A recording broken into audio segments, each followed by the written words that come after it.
普通人想要翻身，就一個字：存。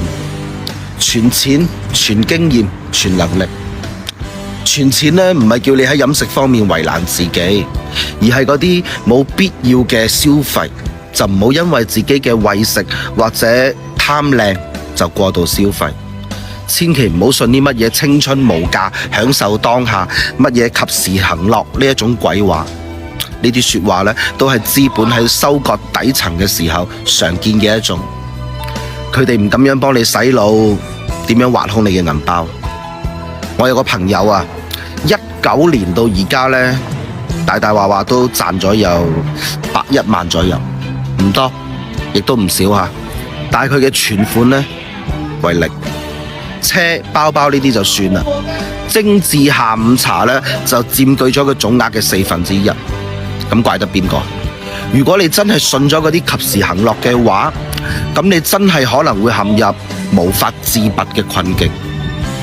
儲錢第一係為咗應對生活入邊嗰啲突如其來嘅災難，比如涉及到你同你屋企人健康就醫嘅問題。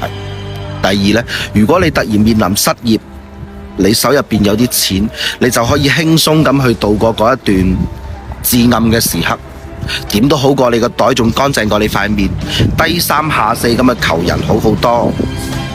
第三呢，係為咗經濟風口嚟到啦，你有一定嘅資金儲備去支撐你想做嘅事，唔好到咗真正嘅機會嚟啦，你先至開始悔恨自己身無分文，只能夠睇住機會白白咁去流走。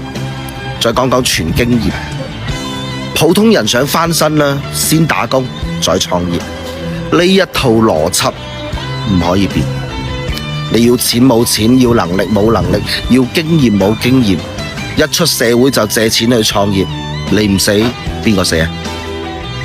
經驗同能力一直都係息息相關嘅，因為能力係可以從經驗當中去培養嘅。環境呢，係你人生中最重要嘅資產配置。